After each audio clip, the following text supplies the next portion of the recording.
Mami Mochi, c'est en entier, c'est un patois ivoirien.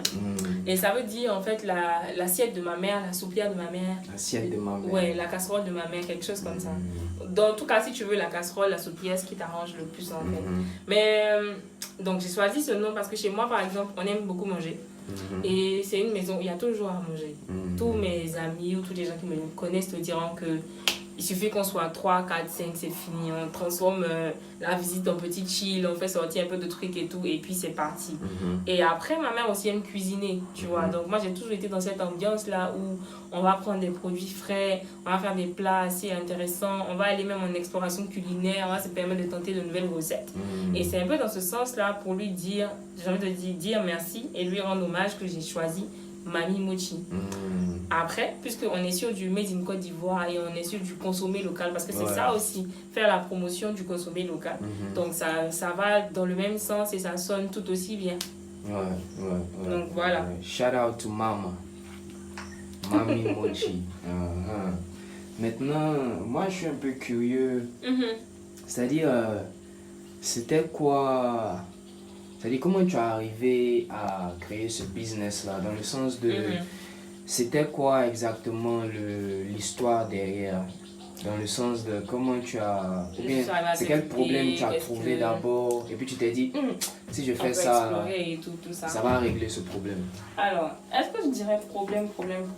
Non, parce que le problème, en fait, si tu veux, j'avais déjà lancé le business avant de réfléchir à quel problème ça résout exactement.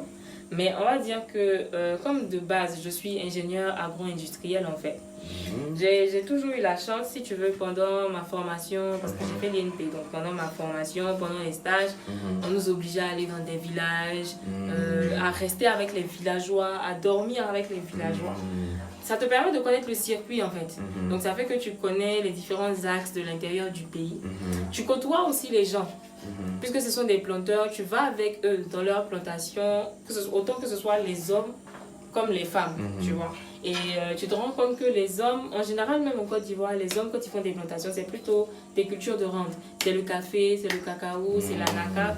Ce sont des cultures qui sont destinées à l'exportation. Tu vois, ça c'est un bon point. C'est-à-dire les hommes font des cultures différentes des femmes. Différentes des femmes. Et justement, ce sont les femmes qui font les cultures vivrières. Dans toutes les régions de la Côte d'Ivoire, c'est comme ça. Maintenant, en fonction des différentes régions, en fonction du climat, en fonction des habitudes alimentaires, en fonction de la culture, l'ethnie, tu vas voir que par exemple, dans les régions du sud, les femmes vont cultiver l'aubergine, le gombo, le piment. Au nord, ça sera un peu différent. Elles vont te faire du néré, enfin, on utilise des graines de néré pour faire ce qu'on appelle le soumara. Tu auras des arbres fruitiers, tu auras de la mangue. On va dire dans le centre-ouest, tu auras de la banane, tu auras des oranges, tu auras des avocats. Et donc, quand tu es au cœur du village, tu te rends compte que, par exemple, les familles locales ne voient pas forcément l'intérêt de cultiver pour vendre. On cultive pour, si tu veux, pour se nourrir, pour la consommation personnelle.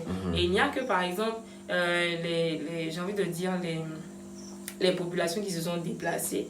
Donc, les allochtones, les allogènes. Donc, quand je dis allochtones, c'est par exemple les populations du nord qui sont venues au sud.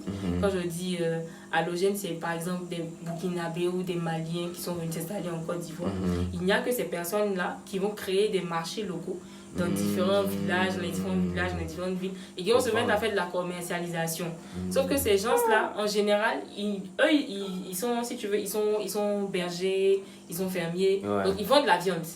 Mais ils ne vendent pas les légumes, ils ne vendent pas le vivrier. Donc quand ils ouvrent le marché, ça, si tu veux, automatiquement ça incite les populations locales, les personnes aussi du village à intégrer le marché. Et ça devient un échange. Donc tu vois un peu que la notion de troc, comme nous enseignait en histoire et tout là, c'est un peu comme ça que ça fonctionne. Chacun vient avec quelque chose, mais bon, aujourd'hui on a la monnaie, donc chacun paye ce qu'il a payé et ça te fait un marché. C'est ça, ça te fait un marché complet. Donc déjà il y avait cette petite partie là, il y avait ce constat là. Et parallèlement à ça, moi je vis en ville. Je vais à l'école, je suis allée à l'intérieur juste parce qu'il fallait aller à l'école, c'est tout. Et donc en ville, tu te retrouves avec la problématique selon laquelle il y a une population qu'il faut nourrir. une population cosmopolite, pardon, qui est grandissante parce que Abidjan, à chaque fois que tu pars, tu reviens, on a augmenté. Il y a de nouveaux quartiers qui se créent, il y a de nouveaux foyers, et il y a, si tu veux, les habitudes de consommation qui évoluent aussi, qui changent parce que de plus en plus, les gens voyagent, ils vont à l'extérieur, ils reviennent, le pouvoir d'achat augmente, les nouvelles technologies qui font qu'il y a certaines nouvelles habitudes aussi de consommation qu'on a. On peut se permettre de commander en ligne, de se faire livrer, tu vois, il y a tout ça en fait. Donc, l'un dans l'autre, tu te rends compte que il y a un marché. Il y a une nouvelle classe moyenne qui est en train de se mettre en place avec un certain niveau de pouvoir d'achat et tout. Donc, il faut surtout faire une étude de marché pour connaître cette classe moyenne-là, savoir ce dans quoi est-ce qu'elle veut investir et à quel point elle est ouverte, en fait, à quel point elle est prête à investir dans le service.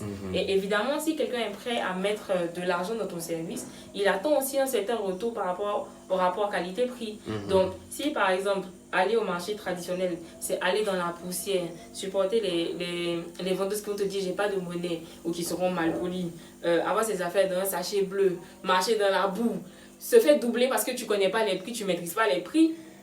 Quand tu te retrouves dans le circuit Mami Mochi, en fait c'est établi, c'est comme aller au supermarché. Tu as des prix qui sont fixes, tu as des produits qui sont de saison, tu sais d'où ça vient parce que on affiche là d'où nos produits viennent en fait. On affiche ça c'est un, deux. On vous garantit que ce sont des produits qu'on a testés nous-mêmes parce que si on les a pas testés, on les vend pas en fait. Chaque fournisseur, on teste les produits avant de les mettre dans notre circuit de vente. Donc ce sont des produits qu'on a testés nous-mêmes, donc on peut vous garantir que c'est de qualité, que le goût y est. Et ensuite, vous payez pour votre argent. Mais comme c'est un circuit direct, donc directement de la plantation à l'assiette, on se retrouve dans on va dire une dynamique où il y a moins d'intermédiaires, donc on est sûr que l'argent qu'on investit dans un marché, c'est de l'argent qui va retourner vers le producteur. Donc, on a une influence sur le niveau de vie des communautés rurales en fait. Donc, naturellement, juste avec 5 000 francs, 10 000 francs, 15 000 francs, ça n'a l'air de rien, mais c'est les mêmes 15 000 francs, les mêmes 5 000 francs qui vont permettre demain à une petite fille de partir à l'école, demain à une maman de mettre ses enfants à l'école, de les envoyer à l'hôpital, ou bien même demain à une jeune fille de pouvoir payer ses cours du soir pour apprendre à lire et à écrire. Donc, l'un dans l'autre, un système qui est durable, un système qui est traçable, et puis un système qui a de l'influence, un impact social sur les communautés rurales et sur les femmes surtout. Sur les femmes surtout, parce que comme je te l'ai dit, on est dans un pays où l'accent au niveau de l'agriculture est mis sur les cultures de rente.